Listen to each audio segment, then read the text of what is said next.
বলি যে পাপ ছাড়ে না বাপকে, বলি না? এই কথাটা কিন্তু আমরা অনেকেই বলি, কিন্তু এই কথাটা সত্যি। কেন বলেছি পাপ ছাড়ে না বাপকে? তাহলে যিনি জগতের পিতা, যিনি জগতের পিতা, আজ আমি কবিতা দাস, আমার পিতা জীবন দাস, উনি কিন্তু আমার পিতা নয়। আমার পিতা হচ্ছে জগতের পিতা।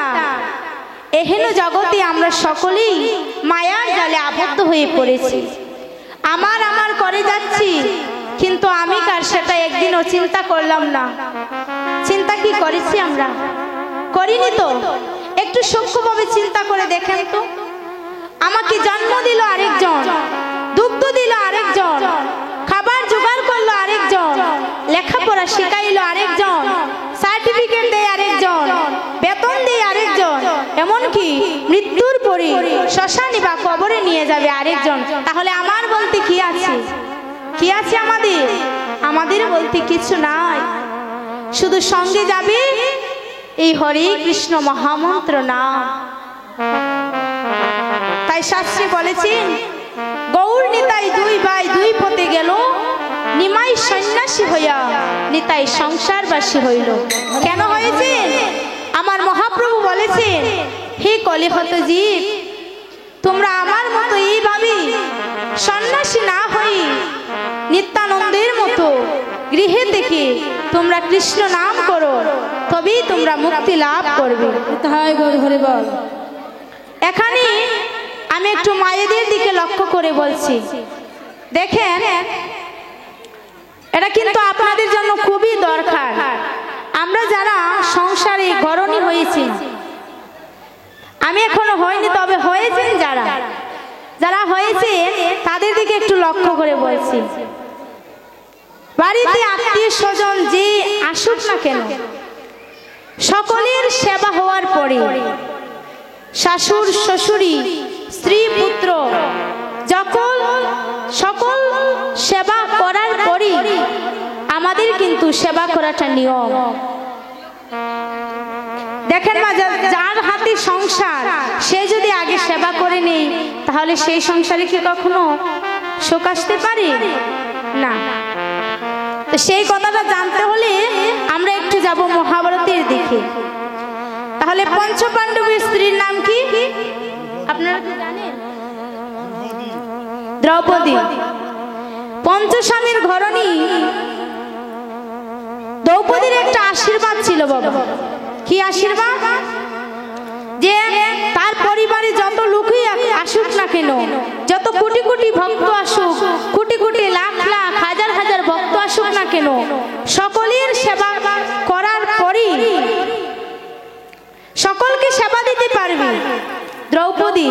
কিন্তু যদি দ্রৌপদীর সেবা হয়ে যায়, তাহলে কিন্তু কেউ আর সেবা করতে পারবে না, মানে কম পড়ে যাবে। তো দ্রৌপদীর এই আশীর্বাদটা ছিল। তো পঞ্চপাণ্ডব যখন বনে, তারা বনে গিয়েছে, এমন সময় সেদিন তাদের কিছু জুটেনি। কি জুটেছে? একটু শাক সিদ্ধ করেছে আর খুদের অন্ন তৈরি করেছে। করার পরে দ্রৌপদী কি করেছে? সেই সমস্ত সবকিছু আজ পঞ্চস্বামীদেরকে দিয়ে সে নিজে সেবা করেছে। কেননা এখানে তো আর কেউ নাই। তাই যখন নিজে সেবা করেছে, এমন সময় দুর্বাসা তার হাজার শিষ্য সঙ্গে নিয়ে এসে আজ যুধিষ্ঠির মহারাজকে ডাকছে, যুধিষ্ঠির, ভীম, অর্জুন, নকুল, সহদেব, কোথায় তোমরা? বেরিয়ে আসো। আজ আমরা খুবই ক্ষুধার্ত, তোমার দ্বারে একটু ভিক্ষা করতে, তোমার দ্বারে আজ দুমুঠি সেবা করার জন্য আজ ভিক্ষা চাইছি। আর যখন এই কথাটা বলেছে, যুধিষ্ঠির তো ধর্মপুত্র, কিছু বলতে পারছে না। যখন এই কথাটা বলেছে, যুধিষ্ঠির চমকে উঠেছে। এখনো উনুন তৈরি করা হয়নি, বাজারে কোনো দ্রব্য ঘরে নেই, চাল ডাল নেই, কাষ্ঠ নেই। আজ কেমন করি? আজ যুধিষ্ঠির দুর্বাসা মুনির সেবা দিবে। তখন দুর্বাসা মুনি বলছে, ঠিক আছে, আমি যাই, স্নান করে আসি। যখন বলেছে স্নান করে আসি, যুধিষ্ঠির তো ধর্মপুত্র নাও করতে পারছে না। তখন দ্রৌপদীর কাছে গিয়ে বলছে, দ্রৌপদী শুনেছ,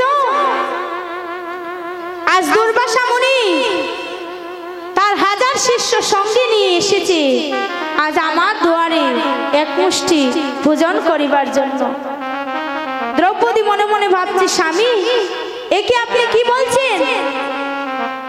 আমি কেমন করে আজ তাদের সেবা দেব? আর তারা হঠাৎ এসে আবার স্নান করতে গিয়েছে, এসে আবার সেবা করতে হবে, সেটা কেমন করে করব? যুধিষ্ঠির মনে মনে ভাবছে, তাই তো আমিও ভাবছি। দ্রৌপদী বলছি যে স্বামী আপনি কোনো চিন্তা করবেন না, আমি তো আছি। তাহলে দেখুন দ্রৌপদী কেমন ভক্ত, শুধু একটি বার ডেকেছে, সখা হে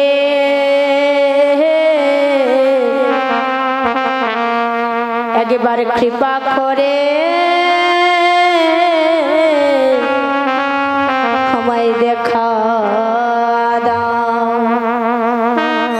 আর যখন ডেকেছে, মহাভারতী দ্রৌপদী কৃষ্ণকে সখা বলে ডাকতো, আর কৃষ্ণ দ্রৌপদীকে সখী বলে ডাকতো। যখন একটি ডাক দিয়েছে যে সখা তুমি একবার এসে দেখা দাও, সঙ্গে সঙ্গে কৃষ্ণ শুনতে পেয়ে ছুটতে ছুটতে এসেছে। আজ এসে বলছি, দ্রৌপদী ঠিক মধ্যাহ্ন সময় এসেছে, এসে বলছে, দ্রৌপদী সখী তুমি আমার কথা শোনো। দ্রৌপদী বলছে, না সখা আমি তোমার কথা পরে শুনবো, তুমি আগে আমার কথা শোনো। বলছে দ্রৌপদী আমি তোমার কথা শুনবো, তবে আমার কথা তুমি আগে শোনো। যখন বলেছি যে আগে আমার কথা শোনো, বলছে ঠিক আছে তুমি বলো কি বলবে। যখন বলেছে তখন কৃষ্ণ বলেছে, দেখো সখী আমার না আজ বড্ড খিদে পেয়েছে, তাই আমাকে তুমি যাই পারো আজকে আমাকে সেবার ব্যবস্থাটা করে দাও। যখন বলেছে সেবার ব্যবস্থা করে দিবে, এমন সময় দ্রৌপদী বলছি, সখা আমি তো সেই জন্যই তোমাকে ডেকেছি, দুর্বাসা মুনি তার 1000 শিষ্য নিয়ে আজ আমার দ্বারে উপনীত হয়েছি, আমি তাকে সেবা দেব বলে। কিন্তু তুমি তো অন্তর্যামী, তুমি তো জানো যে আমার যদি সেবা হয়ে যায় তাহলে কেউ আর সেবা পেতে পারে না। তাহলে তুমি কেন আজ আমার সামনে এসে বলছো আমি তোমাকে সেবা দেব? দেখে ভগবান কতটা ছলনাময়ী, আজ কতটা ভক্তকে ভালোবাসে, আজ ভক্তকে কতটা ভালোবাসে।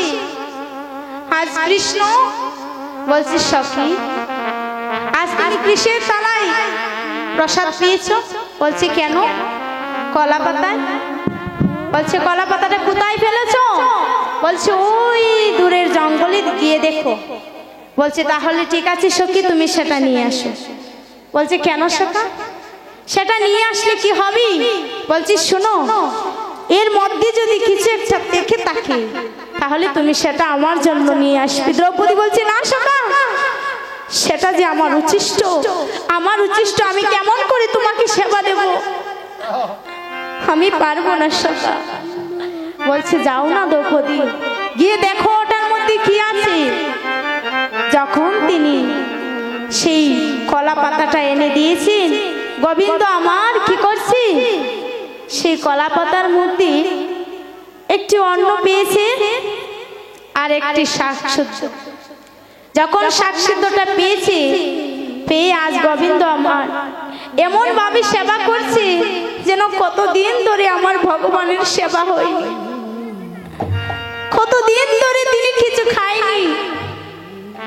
আজ দ্রৌপদী দেখে কাঁদছি আর বলছি সখা, যিনি নাকি অনাদির আদি গোবিন্দ, এই বিশ্ব ব্রহ্মাণ্ডের মালিক, তিনি আজ আমার উচ্ছিষ্ট সেবা করছে, সেটাই হচ্ছে বন্ধুত্বর পরিচয়। আর যখন কৃষ্ণ সেবা করেছে, এমন সময় ভীমকে ডেকে ডেকে বলছি, শোনো দাদা, ও দাদা শোনো, তুমি ওই দুর্বাসা মুনিকে গিয়ে বলবে যে রান্না হয়ে গেছে, তাদেরকে বলো সেবা করার জন্য। ভীম চমকে উঠেছে, একই সখা এখনো রান্না হয়নি, ঘরেতে চাল ডাল নেই, উনুন তৈরি করা হয়নি, কাষ্ঠ নেই, এর মধ্যে আমি মিথ্যে কথা বলবো কি করে? বলছে যাও না, তুমি গিয়ে বলো, দেখবে তারা কি উত্তর দেয়। যখন বলেছে তুমি গিয়ে দেখবে, দেখবেন না আমাদের সমাজে যারা সৎ চরিত্রের ব্যক্তি, যারা সৎ কথা বলে, সৎপথে চলে, তাদের কিন্তু মিথ্যা কথাটা বলতে গেলে একটু আটকে যায় না।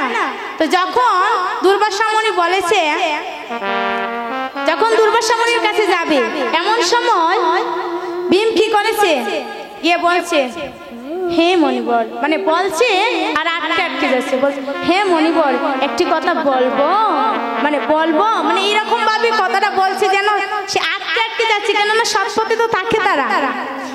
যখন তিনি বলেছে যে হে মণিবর, দ্রৌপদী আমাকে আদেশ করেছে, সেবার ব্যবস্থা হয়ে গিয়েছে, আপনি সেবা করবেন, এই কথাটা বলতে পারছে না। এমন সময় দুর্বাসা মুনি বলছে হে ভীম, আমি আগেই কানটা মলে দিচ্ছি, কেননা জানো আজকে না ওই নদীর পাড়ে স্নান করতে এসে কি এমন হয়েছে, আমি এবং আমার সকল শিষ্যের পেট এমনিতেই ভরে উঠেছে। যখন বলেছে এমনিতেই ভরে উঠেছে, এমন সময় ভীম চমকে উঠেছে, হ্যাঁ এ কেমন কথা বললো, এখন আমার দ্রৌপদী রান্না করেনি, ঘরে উনুন তৈরি হয়নি, চাল ডাল তো নেই বাবা, তাহলে ওরা স্নান করতে এসে কি করে ওদের উদর পূর্তি হয়ে গেল। আর যখন বলছি যে আমরা সেবা করতে পারবো না, আমাদেরকে তুমি ক্ষমা করবে, কেননা জানি তোমার অনেক অন্ন ব্যঞ্জন নষ্ট হয়ে গিয়েছে। তাই আজ কৃষ্ণের কাছে এসে ভীম ছুটতে এসে বলছে, কৃষ্ণ এটা কেমন করে হলো, এখনো দ্রৌপদী রান্না করেনি, আর তারা নাকি ওই স্নান করতে গিয়ে আজ তাদের উদর পূর্তি হয়ে গিয়েছে। তখন কৃষ্ণ বলছে, শোনো ভীম, ওই দুর্বাসা মুনি আর তার 1000 শিষ্য তো আসেনি, পাঠিয়েছে তোমার ভাই দুর্যোধন। কেননা এই জগতে যে যাই করুক না কেন, সবকিছু সবার জানবার আগে আমার কর্ণে পৌঁছে যায়।